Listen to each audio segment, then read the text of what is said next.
오늘 말씀을 시작하기 전에 이 월드컵 소식 여러분 다 아시지만은 그 감동이 지금도 생각하면은 저나 여러분에게 참 생생합니다. 정말 극적으로 뭐 우리 입장에서는 뭐 기적 같은 일이죠. 이기고도 몇 분 동안은 우리가 마음껏 기뻐할 수도 없는 그러한 일들을 우리가 경험했죠. 저는 그걸 보면서 그 순수하게 우리가 그 기쁨은 기쁨으로 기뻐하고 그 자체로 우리 주님이 주신 기쁨은 우리에게 주님으로 인한 기쁨이 얼마나 우리에게 남아 있는지 잠시 한번 생각해 봤습니다. 주님이 우리의 기쁨이고 주님이 우리에게 약속하시고 허락하시는 그 은혜 안에 있는 그 기쁨과 평강은 세상에 그 무엇과도 비교할 수 없는 바꿀 수 없는 그러한 그냥 기쁨일진데 우리가 무엇 때문에 이렇게 좀 힘들어하고 무거운 짐진 자처럼 여전히 또 염려하며 또 근심이 많은 자로 살아가고 있는지 참 때로는 참 안타깝습니다. 그 기쁨도 기뻐하고 앞으로 더 좋은 결과가 오면 더 우리가 더 기쁜 일이 되겠죠. 기쁜 일이 되겠죠. 그보다 더 기쁜 차원의 주님으로 인한 오늘 예배를 통해서 주님이 주신 기쁨으로 저나 여러분이 더 기뻐할 수 있기를 간절히 소망합니다. 더 행복해졌으면 좋겠습니다. 그것이 주님의 뜻이고 주님이 우리에게 바라시는 일이기 때문에 오늘 예배를 통해서 주님의 기쁨이 우리 안에 가득 채워지는 그런 은혜 있기를 바랍니다. 자, 소아시아 일곱 교회를 우리가 쭉 지금까지 살펴봤습니다. 자, 그 나타난 각 교회마다 나타나신 주님의 모습이 어떠했는지를 제가 몇 차례 얘기했습니다. 다 기억 못해도 괜찮습니다. 저도 한 번에 탁 생각나기도 하지만은 안 나는 부분도 있거든요. 그것이 그리 중요하지 않아요. 우리가 주님과 더 가까워질 수 있고 가까이에 사는 그 믿음의 기본만 가지고 나아간다면은 그 모든 것들은 들은 말씀이 우리의 필요한 때 필요하게 적용되고 나올 것입니다. 그래서 우리가 다시 희망으로 생명으로 나아가게 될 것입니다. 그럼 오늘은 좀 다른 각도에서 아주 특징되어진 이 교회를 규명할 수 있는 우리가 좀 이렇게 좀 그 각 교회에 주신 특징 되어지는 그 단어들을 하나 좀 제가 한번 오늘 정리를 해봤습니다. 여러분이 한번 편안하게 들으시고 이 교회는 이런 교회, 그렇다면 주님이 뭘 원하시는구나 이런 거 한번 생각해 하면서 들어보시면 좋겠습니다. 왜냐하면 우리가 이 일곱 교회 가운데 어느 한 교회에 더 많이 닮은 모습이 있고 속해 있고 어쩌면 여러 교회가 우리 모습이 그 안에 있단 말이죠. 그러면 우리가 정말 진중하게 잘 들어보고 듣고 우리 교회를 향한 우리의 기도가 되고 우리 변화가 거기에 있어야 되기 때문에 이것들이 참 중요하다고 봅니다. 자, 에베소 교회 하면은 처음 사랑을 버린 교회입니다. 사랑을 잃어버린 교회. 첫사랑을 잃어버림으로써 주님이 얼마나 슬퍼하시고 크게 책망하셨는지 이걸 빨리 회복하지 않으면 촛대를 옮기겠다는 어마한 엄중한 말씀을 주셨습니다. 그리고 거기에 회개하라는 메시지가 등장합니다. 서머나 교회는 죽도록 충성한 칭찬받은 가난하지만 부요한 교회였습니다. 그래서 그 교회는 책망은 없습니다. 여기는 뭐 회개하라는 말씀도 없어요. 충성하라, 잘하고 있는데 더 충성하라고 격려하고 계시죠. 버가모 교회입니다. 발람과 니골라 당에 빠진 혼합주의 교회입니다. 참 현대교회에 많이 지금 와닿는 그런 주님의 말씀이기도 진단이기도 합니다. 회개하라고 메시지를 전합니다. 두아디라 교회, 이세벨에 빠져 행음한 교회입니다. 세속화된 교회입니다. 이 교회도 회개하라고 주님이 강력히 촉구합니다. 두아디라 교회. 그 다음 사대교회, 살아있는 것 같은데 모양은 있는데 실체가 없는 교회, 죽은 교회. 이 교회는 깨어나라고 일깨어라고 주님이 강력하게 촉구하십니다. 빌라델비아 교회, 이 교회는 여기도 책망은 없습니다. 여기 교회를 향해 주님은 속히 오실 주님으로 말씀하시면서 선교하는 교회로 여기는 부각이 되고 있습니다. 주님을 마라나타 신앙으로 기다리면서 선교하는 교회, 참 좋은 교회였죠. 이 교회도 회개하라는 말씀이 없습니다. 내가 속히 오겠다, 힘들지만 조금만 기다리라고 속히 오겠다는 말씀을 주십니다. 라오디게아 교회입니다. 지난주에 오늘 살펴 이 교회는 차지도 아니하고 뜨겁지도 아니하고 미지근한 교회였습니다. 이 교회에 향해서는 열심을 내라, 회개하라고 강력하게 주님은 촉구하고 계십니다. 회개하라, 열심을 내라, 회개하라고 말씀하십니다. 어떻습니까 여러분? 두 교회를 말고는 회개하라는 강력한 주님의 촉구가 있고 책망과 함께 이 메시지가 주어집니다. 어느 한 교회도 주님은 사랑하지 않는 교회가 없습니다. 모든 교회를 다 사랑하십니다. 그래서 말씀하고 계시는 것이죠. 겉보기에는 돈 많은 부자 같지만 실제로는 가난하고 가난뱅이였고, 겉보기에는 눈이 멀쩡한데 실제로는 눈먼 소경이었고, 겉보기에는 옷이 많았습니다. 명품 옷들도 많이 진열되어 있습니다. 좋은 옷들이 많습니다. 그런데 실제로는 벌거벗고 다닙니다.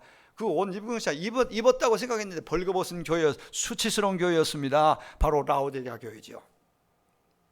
여러분, 여기 진단하고 평가하고 말씀하시는 이 내용들은 교회의 머리 되시며 창조의 근원 되시는, 교회를 친히 세우시고 교회의 주권자가 되시는, 주인 되시는 그분, 창조의 근원 되시는 그 주님의 진단이고 평가이기 때문에 누구도 이 주님의 말씀에 이의를 제기할 수 없을 것입니다. 틀렸다고, 이건 아니다라고 누구도 그렇게 말할 수 없을 것입니다. 놀라운 사실은 이렇게 부끄러운, 수치스러운, 형편없는 부끄러운 교회인데도 주님은 여전히 사랑한다는 사실입니다. 정말 사랑하시기 때문에 내가 이렇게 말한다고 주님은 그렇게 말씀하십니다. 주님이 사랑하신다고. 오늘 16절에 내가 내 입에 너를 토하여 버리리라, 끝내겠다는 그냥 무서운 말씀 같지만은 이 말씀의 내면에는 내가 너를 사랑하기 때문이야, 내가 너를 사랑하기 때문이라고 말씀하십니다.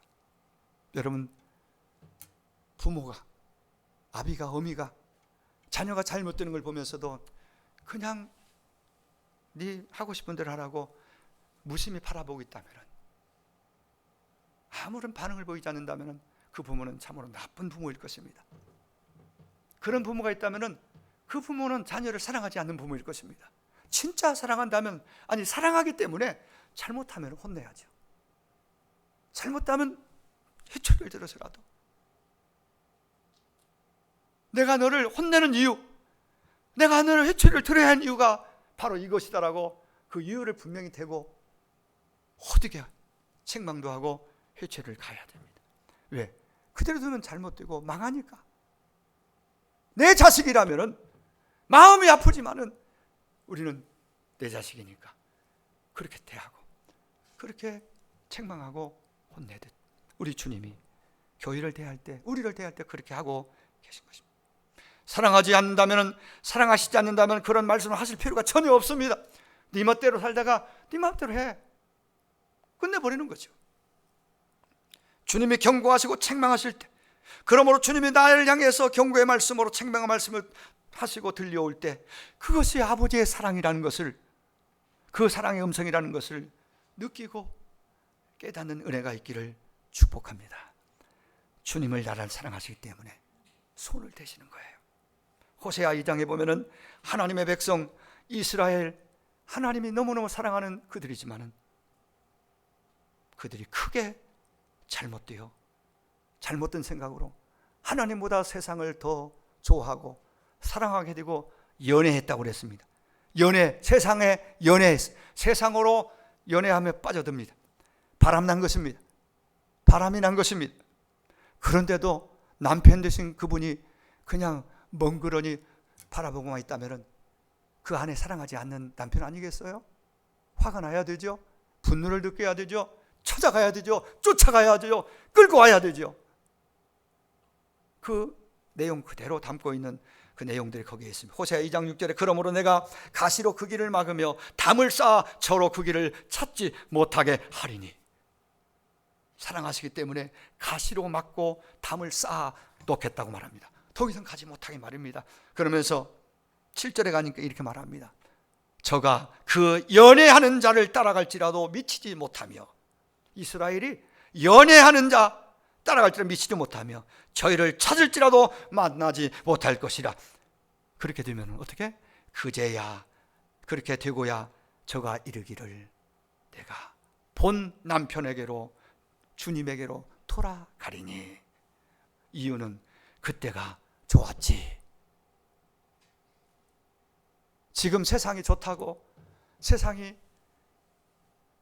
모든 거 다 줄 것 같으니까 이것만 있으면 높이 올라가면은 모든 것이 다 망고 속된 말 땡이요.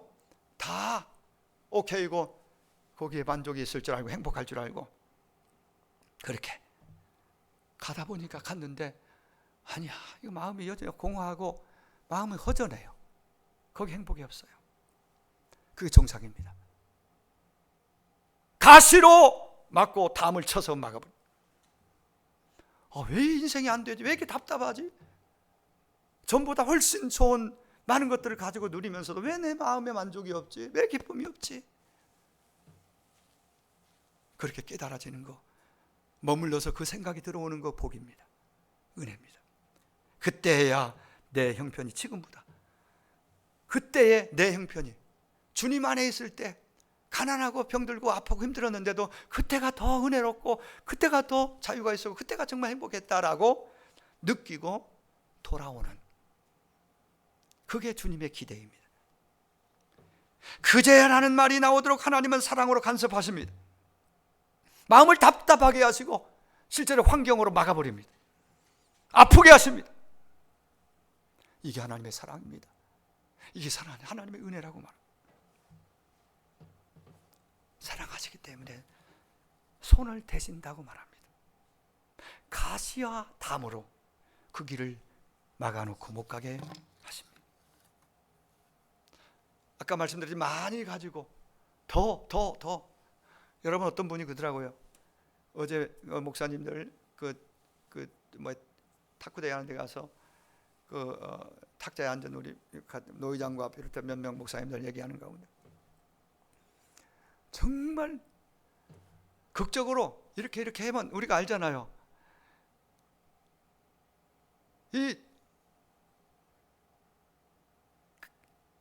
정말 우리가 잘해도 저쪽에서 한 골이 더 들어가면 잘했어도 안 되는 상황이에요.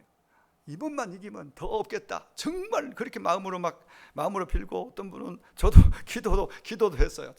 이렇게 이겨서 우리 힘들어하는 우리 백성들에게, 민족 나라 좀 위상도 세계 선교사님들 힘이 되게 높여주시고 또 꼭 이기게 해주세요. 이런 마음의 기도가 나오더라고요.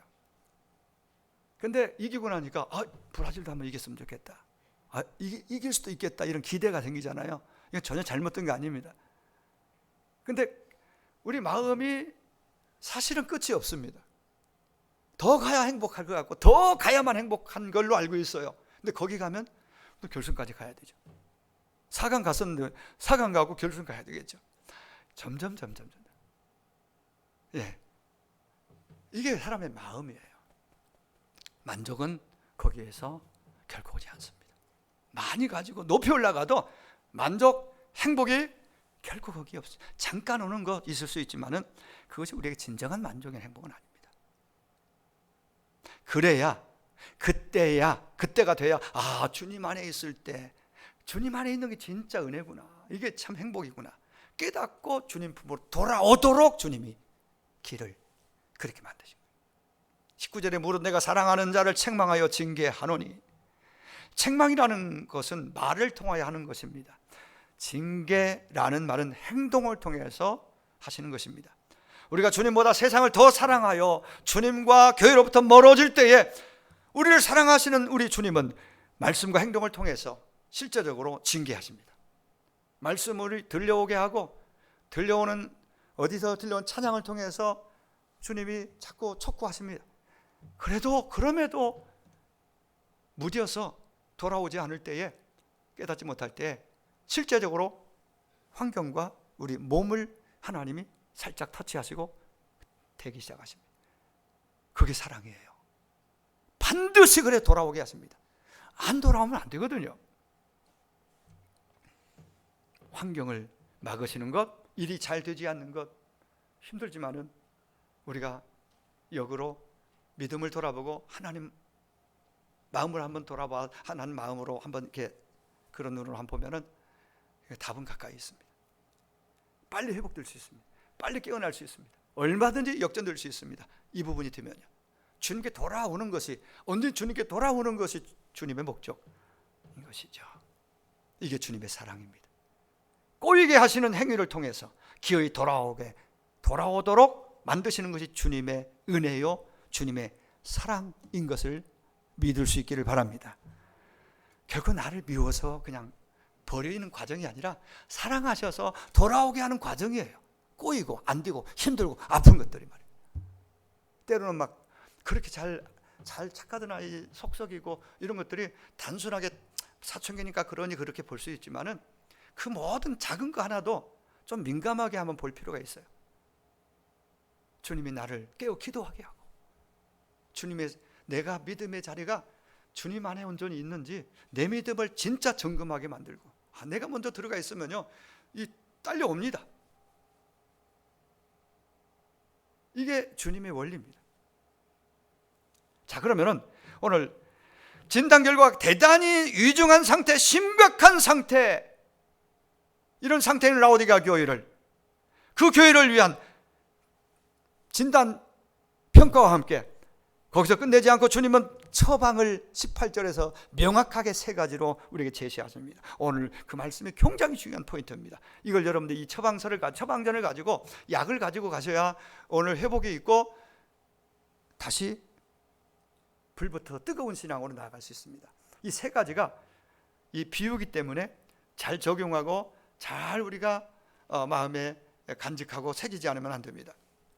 자, 우리 18절을 여러분 성경들 가지고 계세요. 18절 같이 한번 큰 소리 읽겠습니다. 이거 띄워줄 수 있으면 18절 한번 띄워주세요. 18절 다 같이 시작. 내가 너를 권하노니 내게서 불로 연단한 금을 사서 부요하게 하고 흰옷을 사서 입어 벌거벗은 수치를 보이지 않게 하고 안약을 사서 눈에 발라 보게 하라. 사서 그 다음 사라는 거죠. 세 가지 처방전 대책입니다. 미지근한 교회, 결코 주님이 토해낼 수밖에 없는 미지근한 상태의 교회, 모양만 있고 겉만 있고 실체는 없는 안타까운 이 교회, 이 교회가 살아날 수 있고 다시 회복될 수 있고 다시 뜨거워질 수 있을까요? 그렇게 될 수 있다고 주님 말씀하십니다. 방법은 18절입니다. 첫 번째, 불로 연단한 금을 사서 부유하게 하라고 그대로 주님이 말씀하신 걸 여러분 그대로 있는 그대로 먼저 한번 마음에 담으시기 바랍니다. 저들의 신앙 상태가 어떠했느냐? 우리 지난주에 봤듯이 석유가 섞인 미지근한 물, 저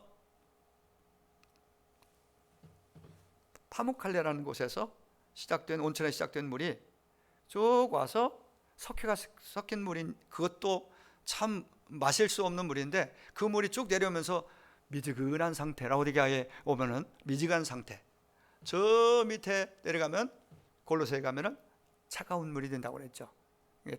뜨겁든지 차든지 뜨겁든지라는 것은 이 지금 그 환경을, 상황을 놓고 주님이 비유로 말씀하신 겁니다. 석회가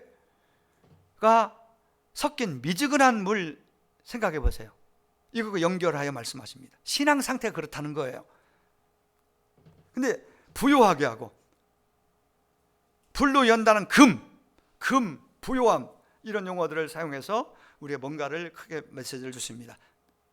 금은 그 라오디게아 교회에 어디보다도 발달한 그 금융업, 은행들이 있었다고 그랬죠. 그 당시에 금이 은행과 연결됩니다. 그 당시 이 편지를 받는 라오디게아 사람들은 주님이 하신 이 비유가 싹 들어오는 거예요. 이해하기 쉬운 말씀이에요. 왜? 그 환경을 가지고, 상황을 가지고 비유로 말씀하시니까 쉬운 것이죠. 우리는 이런 해석과 설명이 필요해요. 지금 우리들은. 자, 은행에 여러분 보세요. 은행의 통장에 돈이 많이 있으면 부자라고 생각해요. 라오디게아에 쉽게 말하면 은행의 통장, 금은보화가 많이 있는 그런 겉으로 부자였습니다. 실제로 그런 쪽의 부자였습니다. 물질에 부유한 자였습니다. 그런데 주님은 그들을 향해서 너희 부자라고 말하지 않습니다. 가난하고 헐벗고 가난하고 가난뱅이라. 가난뱅이라. 그러니까 지금 주님으로부터 금을 사되 불로 연다는 금을 사라고 말씀하십니다. 불로 연다는 금이라는 건 불순물이 모두 제거된 순수한 금을 말하죠. 베드로전서 1장 7절에 너희 믿음의 확실함은 불로 연단하여도 없어질 금보다 더 귀하여라고 말씀하십니다. 불로 연단하여도 그 없어질 금보단, 금은 불로 태워도 금은 남아요. 불순물을 태워서 없어지고, 그러한 걸 비유로 해서 우리가, 주님이 우리에게 주신 믿음은 순수한 믿음입니다. 처음 사랑, 순수한 믿음에서 출발합니다.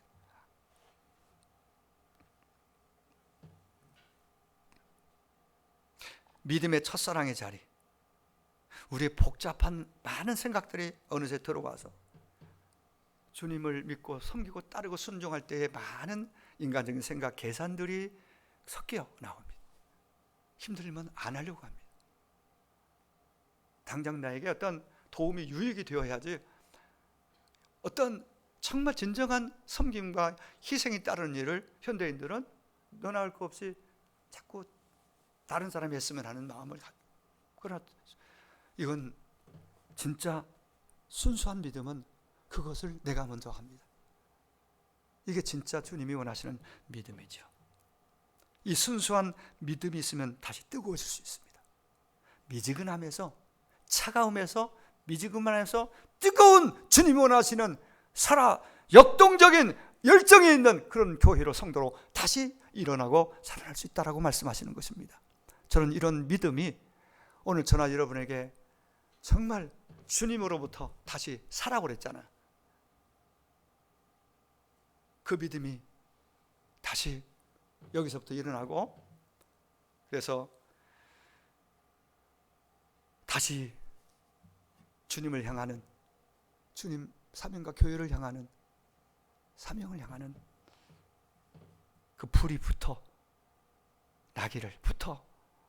일어날 수 있게 되길 간절히 소망합니다. 두 번째로 흰옷을 사서 입어 벌거벗은 수치를 보이지 않게 하라고 말씀하십니다. 분명히 두 번째, 흰옷을 사서 입어라. 그래 벌거벗은 수치를 보이지 않게 하라. 여러분, 거기는 옷 공장이 많았어요. 이 직물 공장이 그때 이미 라오디게아는 크게 발달한 그런 지역입니다. 그래서 거기서 나오는 많은 좋은 옷들, 어디보다도 더 명품 옷, 요즘 명품 옷들, 좋은 옷들이 거기는 많이 있다고 볼 수 있습니다. 근데 그 명품 옷을 걸친다고 우리의 속까지, 겉은 가리지만 속에 있는 거, 속에 뭐가 있는지 조금만 살펴보면 다 주님은 더군다나 다 아시죠. 우리도 좀 얘기해보고 지내보면 알잖아요. 속을, 마음을 좀 알아가잖아요. 주님은 우리의 영적인 상태, 우리 속 사람을 보신 것입니다. 겉은 좋은 옷 걸치고 있고 명품이라고 걸치고 있는데, 두 겹 세 겹 춥다고 껴입었는데 그 속은 아니 벌거벗은 것처럼 정말 가련하고 수치스러운 모습이라고 말합니다. 그러니까 세상의 그러한 세상 것들로, 명품들로 만족하지 말고, 그걸 추구하지 말고, 세상의 죄악으로 때묻지 않은 윤리적인 흰옷, 주님이 우리를 위해 죽으시고 부활하셔서 우리에게 입혀진 그 의의 옷을 한번 돌아보고 회개를 통해서 깨끗이 단장해야 됨을 우리에게 말씀하고 있다고 봅니다. 이 흰옷을 사서 입으라. 세속에, 야고보 1장 27절, 세속에 물들지 않는 삶, 이게 진정한 경건이고 이게 우리가 입어야 할 옷이라고 말합니다. 세속에 물들지 않는 삶. 세 번째는 안약을 사서 눈에 발라 보게 하라고 말씀합니다. 안약을 사서. 라오디게아 교회는 지난주 말씀했듯이 안과대학, 요즘 안과대학이 있을 만큼 그 부분에 경쟁이 발달한 곳입니다. 그걸 그들은 자랑스럽게 생각했습니다.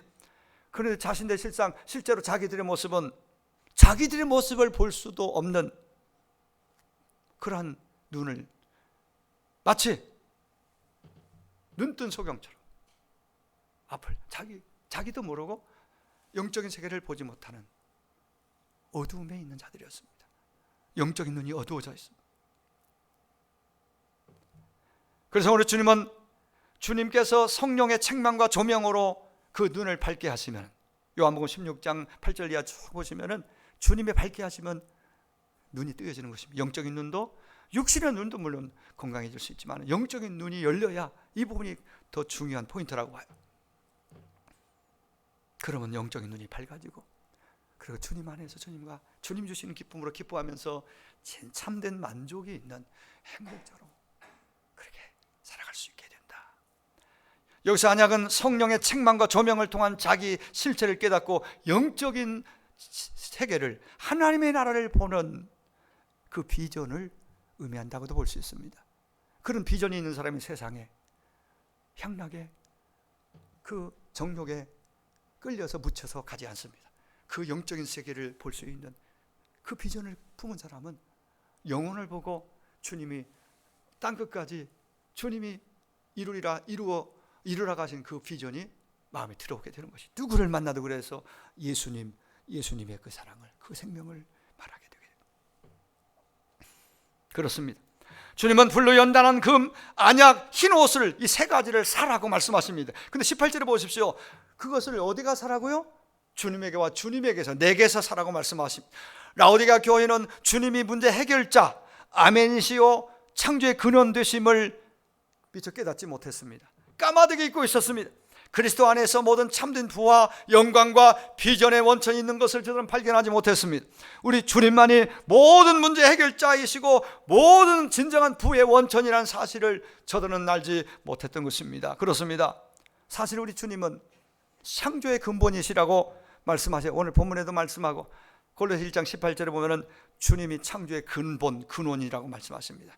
그러므로 주님이 말씀하시면 저 갈릴리 바다 성난 파도도 그 말씀 앞에 잔잔케 되고 죽은 나사로도 버떡 일어나서 주님 앞에 나오지 않습니까? 주님이 말씀하시면, 주님이 역사하시면 흑암이 변하여 광명으로 바뀌게 될 줄로 믿습니다. 주님이 역사하시면 미지근한 상태, 주님이 역겨워하시는 그 상태에 머물러 있었지만 다시 주님이 말씀하시고 역사하시면 뜨거운 열정으로 변화될 줄로 믿습니다. 창조의 주님이시기 때문에 주님이 역사하시면 전혀 믿지 않는 것 같은 그런 상태에서 불이 붙어 다시 살아날 수가 있는 것입니다. 주님이 우리 교회, 나와 여러분의 심령을 불 붙여주시고 역사하시기를 간절히 소망합니다. 역사하시면 반드시 됩니다. 살아납니다. 주님은 내게서, 주님에게서 사라고 말씀하십니다. 사라고 말씀. 주님에게 순수한 믿음을 쌓아야 합니다. 그러면 주님 앞에 더 가까이 나아가야 될 것입니다. 주님에게서 깨끗한 삶을 사고 주님에게 영적인 세계를 보는 비전을 사야 합니다. 볼지어다 20절에 내가 문 밖에 서서 기도리노니, 두드리노니 누구 내 음성을 듣고 문을 열면 내가 그에게로 들어가 그로 더불어 먹고 그는 나로 더불어 먹으리라. 놀라운 말씀이 아닐 수 없습니다. 우리가 보통 이 말씀을 믿지 않는 사람 전도할 때, 전도 현장에서 영접 기도할 때 많이 사용하곤 합니다. 그러나 이 말씀은 그 이전에 지금 교회에 주신 말씀이잖아요. 믿는 자에게 주신 말씀이잖아요. 오늘 우리에게 1차로 교회를 다니지만 신앙이 미지근한 상태 있는 라오디게아 교회 같은 우리들에게, 성도들에게 주시는 말씀입니다. 해결책, 처방약을 내게서 사라. 돈을 주고 사는 것이 아니라 내가 와라, 내가 주겠다고 말씀하시는 것입니다. 그냥 주시겠대요. 여러분 오셨으니까 오신 여러분들 그 처방약을 가지고 가셔서 그 약 잡수시고 더 힘차게 살아나시고 뜨거워지기를 주의 이름으로 축원합니다. 그 말씀을 통해서 그 약을 우리는 공급받습니다. 기도를 통해서 공급받습니다. 찬양 가운데 공급받습니다. 그냥 주시겠다는 거예요. 모든 문제 해결책이 주님에게 있습니다. 그 처방약을 주시려고 부르시고 기다리다가 소리를 질러도 그 소리쳐도 아무런 응답이 없습니다. 오라, 너희 목마른 자 다 오라, 물로 나오라. 돈 없는 자도 오고 다 와서 사 먹되 돈 없이 살아. 그냥 주겠다 라고 말씀하십니다. 너희가 어찌 양식 아닌 것을 위하여 은을 달아주며 배부르게 하지 못할 것을 위하여 수고하느냐, 헛수고하느냐라고 주님이 말씀하시면 듣고 내가 듣고 들을지어다. 그리하면 너희가 좋은 것을 먹을 것이며 즐거움을 얻으리라. 내게 와서 내 처방의 약을 받고 공급받으면 너희가 다시 회복이 될 것이고 좋은 것을 먹게 될 것이고 너희들 즐거움을 얻게 될 것이다. 너희는 귀를 기울이고 내게 와서 들어라. 그리하면 너희 영혼이 살리라. 다윗에게 허락한 확실한 은혜니라라고 말씀하세요. 주님께서 안타까워서 이렇게 큰 소리 외치시는데 반응이 없습니다. 그러니까 주님이 직접 찾아오셨습니다. 문 앞까지 와셨습니다. 여러분 집안에 문이 있습니다. 여러분 마음에 문이 있습니다. 문을 두드리고 집안에 문을 두드리고 계시는 장면이 20절에 나와 있지 않습니까? 직접 찾아오셔서 문을 놓고 하십니다. 열어달라고, 제발 문을 열어라고 말씀하십니다. 열어주기만 하면 내가 너 안에 들어가서 멋진 식사를 나누고 싶다라고 말씀하십니다. 기쁨과 사랑의 교제를 통해서 네가 회복되기를 원한다고 말씀. 그 행복, 그 하나님의 나라, 죽어서 누릴 천국, 그러나 이 땅에서 내가 너 그 맛을 보도록 그 하나님의 나라를, 그 참 평안과 기쁨과 행복이 있는 그 진정한 행복을, 샬롬을, 토부를 네가 누리도록 내가 해주겠다. 마음문을 열어라고 말씀하십니다. 너와 교제하기를 원하고 식탁을 나누듯 친밀한 교제를 하기 위해서 내가 왔다고 말씀하십니다. 그리고 집을 문을 두드리고 계세요. 우리의 마음의 문을 두드리고 계세요. 포기하지 않고 나를 너무너무 사랑하시기 때문에 여전히 사랑하시기 때문에 끝까지 포기하지 않고 집에까지 찾아오신 거예요. 여러분의 자녀들, 그들을 놓고 하고 계세요. 어쩌면 여러분을 통해서 그들의 마음을 놓고 하고, 지금 주님 앞에 나오기를 주저하고 있는 그들의 향해서 가서 두드리고, 여기 와 있지만 여전히 답답하여 하는 오늘 저나 여러분이 있다면 그 마음을 두드리고 계세요. 그분은 창조의 근원이시고 아멘이신 분이시죠. 그리고 그분이 여러분 안에 진정으로 주와 왕으로 다시 들어오셔서 여러분을 주관하는, 여러분을 이끄시는 그 상태가 되면은 우리는 토부 인생, 행복 인생으로 바뀔 수 있어요. 진짜 주님 때문에 행복합니다, 주님으로 인하여 만족이 있습니다라고 우리는 그렇게 진실한 찬양을 드릴 수 있을 것입니다. 이것이 은혜입니다. 문을 열라는 말씀은 처음 믿을 때 그때만 적용하는 말씀이 아니에요. 이 말씀은 내 안에 주님이 전혀 안 계시기 때문에 모셔야 한다는 그런 말씀도 아닙니다. 믿기는 믿는데 그 주님은 그냥 손님으로 내 안에 있을 뿐입니다. 나의 삶의 현장 속에서 주님을 주님과 왕으로 믿고 따르지 않는 답답함이 있다는 거죠. 그래서 그걸 회개하라는 촉구예요. 그걸 회개하고 그 주님을 내 안에 주님으로, 왕으로 좀 모셔드리라는 거죠. 신앙의 열정이 사라진, 그리고 세속화된 교회와 성도들 향해서 오늘 또 간곡히 촉구하는 말씀. 주님을 대하는 마음이 차갑던지 미지근한 성도와 교회를 찾아오셔서 오늘도 문을 두드리십니다. 이제 말씀을, 소아지 7교회 주신 말씀을 정리하면서 이 7교회 주시는 말씀이 왜 깊이 귀담아 듣고 계속 묵상해야 되느냐, 왜 우리 교회와 성도 개인 한 사람 한 사람이 이 말씀을 진중하게, 이 모든 말씀이 그렇지만 교회에 주신 말씀을, 성령이 하시는 말씀을 들으라고 했잖아요. 오늘 20절에도 귀 있는 자는 성령이 교회들에게 하시는 말씀, 하나님의 자녀의 백성된 성도들에게 하시는 말씀을, 그 말씀을 들으라고 말씀하시죠. 여러분, 에베소 교회의 처음 사랑을 버린 교회입니다. 서머나 교회 죽도록 충성한 가난하지만 부유한 교회였습니다. 버가모 교회 발람과 니골라당에 빠진 혼합주의, 참으로 슬픈 교회입니다. 도아디라 교회 이세벨에 빠져 행음하고 세속화된 교회입니다. 사대교회에 살았다 하나 실상은 죽은 교회였습니다. 빌라델베 교회 속히 오실 예수님 기다리며 힘들고 핍박 가운데서도 선교 전도하는 교회. 라오디가 교회 차지도 아니하고 뜨겁지도 아니하고 정말 주님이 토해버리고 싶은 미지근한 교회. 여러분, 이 주님 말씀한 7교회 가운데 우리 교회는, 아니 여러분은 어떤 교회와 닮았다고 생각하십니까? 무엇을 회개하고 무엇을 고치고 무엇을 버려야 된다고 생각하십니까? 사랑하는 성도 여러분, 삶의 모든 가정과 일터 가운데 모든 삶의 현장 속에 결국 주님을 멀리하거나 제외시키지 않게 되기를 바랍니다. 그 주님이 저나 여러분의 가정의 모든 삶의 현장 속에 주인 되어 왕이 되어 우리는 그분을 믿고 따라가는 자가 될 수 있기를 원합니다. 그분이 나를 사랑하기에 오늘 또 말씀하신 그 말씀에 진심으로 귀를 열고 마음을 열고 기울일 수 있기를 원합니다. 주님이 내 안에, 내 인생 가운데 들어오셔서 잠시 머물다 가신 손님이 아니라 내 안에 들어오셔서 영원토록 모든 순간에 그분이 왕이요 그분이 주인 되시고 나는 그분 앞에 언제나 예하고 아멘하고 따라가는 자, 그런 위치에서 믿음 생활할 수 있기를 간절히 원합니다. 그렇게 함으로써 주님 안에 있는 순수한 믿음, 주님이 가지신 안약, 주님이 가지신 흰옷을 공급받아서 다시 저와 여러분의 신앙이 뜨거워질 수 있기를 간절히 축원합니다. 우리 주님이 우리 마음, 우리 교회 가운데 오셔서 성령의 불을, 성령을 부어주시고 불 붙여 주시기를 간절히 소망합니다.